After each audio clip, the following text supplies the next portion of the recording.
पर भी ईरान ने बड़ा हमला कर दिया है। ये टर्मिनल, कुवैत एयरपोर्ट के टर्मिनल 1 पर यह हमला किया है। कुछ लोगों को यहाँ चोटें भी आई हैं। हमले का वीडियो भी सामने आया है जिसमें ईरान ने मिसाइल से यहाँ पर हमला किया है, ड्रोन अटैक किया, ये तो नहीं पता, लेकिन एयरपोर्ट को अच्छा खासा नुकसान पहुँचा है और लोगों को वहाँ पर चोट आई है। फिलहाल कुवैत एयरपोर्ट को बंद कर दिया गया है, सभी उड़ानों को रद्द कर दिया गया है। आपको हम बता दें, मेरे साथ मेहता साहब मौजूद हैं। मेहता साहब, तमाम तरह की बातें तो हैं, लेकिन सबसे बड़ी बात इसमें है कि ईरान सक्षम नहीं है इजराइल और अमेरिका के आगे वो युद्ध लड़ने में और बहुत लंबा खींचने में सक्षम नहीं है। बावजूद इसके लड़ रहा है तो वो अपनी रिज़म बताना चाहता है और अमेरिका ने भी साफ संकेत दे दिया है कि भाई हम ईरान के लोगों के लिए लड़ाई लड़ रहे हैं। वहाँ की जो कट्टरपंथी सरकार है, जो रिज़म है, जो लोगों को वहाँ पर दमन कर रही है, हम उसको हटाना चाहते हैं। आप बिल्कुल ठीक कह रहे हो। पूरा जो सिनेरियो बिल्डअप किया है अमेरिका ने, यही कहा है कि अमेरिका का कोई इंटरेस्ट नहीं है, हम पूरे वेस्ट एशिया का और ईरान के लोगों का इंटरेस्ट ले रहे हैं, तो इसलिए वो हम हमला कर रहे हैं। लेकिन है तो सब जानते हैं, ट्रम्प का एजेंडा था, ट्रम्प ने ये करना था, उनका एजेंडा पूरा कर रहे हैं। अभी आपने थोड़ी देर कहा कि फेज 1 हुआ है।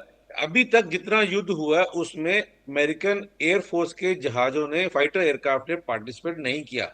इजराइल के एयरक्राफ्ट ने पार्टिसिपेट किया, एयरफोर्स, अमेरिकन एयरफोर्स के एयरक्राफ्ट ने पार्टिसिपेट नहीं किया। वो करेंगे आज रात को, रात के अंधेरे में जब वो एयरक्राफ्ट आएंगे उस समय एयर डिफेंस ज्यादा काम नहीं कर पाता, और जो ईरान के पास एयर डिफेंस है वो रात को बिल्कुल भी काम नहीं कर पाएगा। और आज रात को अगर अमेरिकन फाइटर एयरक्राफ्ट हमला करेंगे तो वो ईरान को अच्छी खासा तहस नहस कर देंगे, और ये एक मेजर होगा। और ये अमेरिका ने अभी तक अपने पूरे पूरे पन्ने खोले ही नहीं है, और अब ये युद्ध वापस, ईरान अब जितना मर्जी कह ले, अब तलवार बाहर निकल चुकी है। अब अपना ऑब्जेक्टिव अचीव होने के बाद ही युद्ध बंद होगा, उसके पहले ये युद्ध बंद होने वाला नहीं है। जब तक खुमनई का अंत नहीं होगा तब तक अमेरिका वापस बैरक्स में नहीं जाने वाला। और आज नहीं जाने वाला, लेकिन बार बार ये कहा जा रहा है कि भाई खमनई स्वस्थ हैं और खमनई किसी से डरने वाले नहीं हैं, वे अपनी गरिमा और बुद्धिमत्ता के साथ इस युद्ध में बढ़ेंगे और हमें उम्मीद है कि हम युद्ध जीतेंगे। इस तरह के बयान भी निकल कर आ रहे हैं।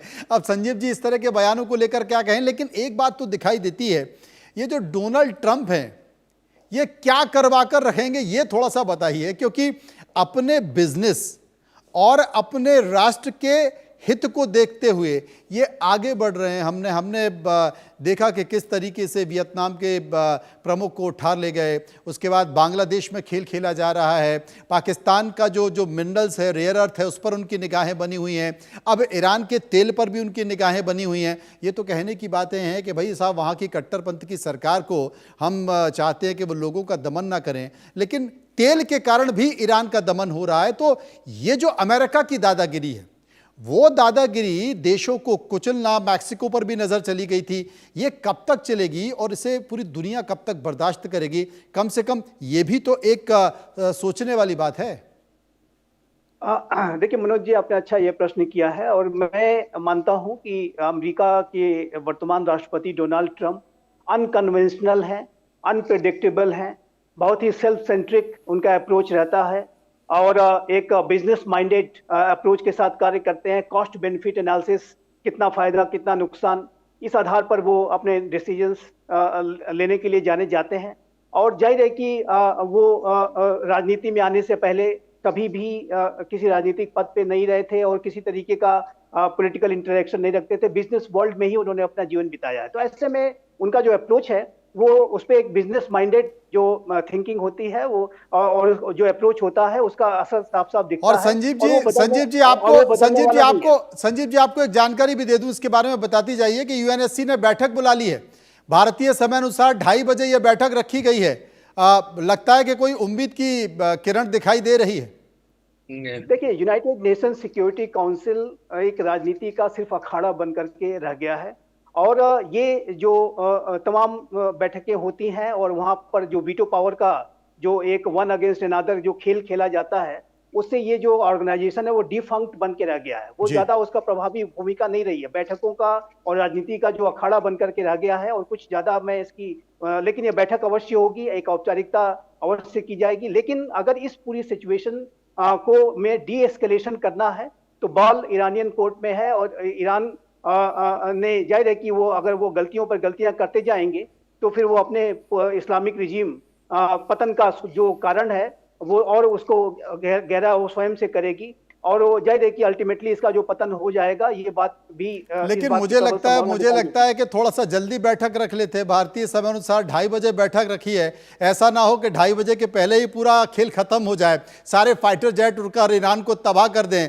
और जितने भी इनके लोग जहां बंकरों में बैठे उन बंकरों को उड़ा दिया जाए। थोड़ा जल्दी रख लेते तो लगता भी कि कुछ करने वाले हैं। खैर, बहुत बहुत शुक्रिया करूंगा सभी मेहमानों का जो मेरे साथ इस चर्चा में बने हुए थे। इस बीच एक और खबर आ रही है, बड़ी खबर यह है कि इजराइल ईरान जंग के बीच भारतीय एयरलाइंस यानी कि डीजीसीए की एक एडवाइजरी जारी है और उसमें 11 देशों के एयरबेस इस्तेमाल ना करने की हिदायत दी गई है एयरलाइंस को।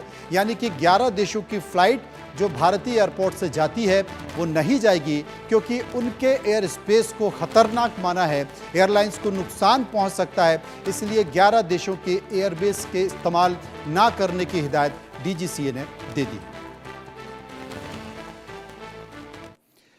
फिलहाल खबरों के सफर में इतना है। आप बने रहिए इंडिया न्यूज के साथ क्योंकि ईरान, इजराइल और अमेरिका के युद्ध की अपडेट और खबरें चलती रहेंगी।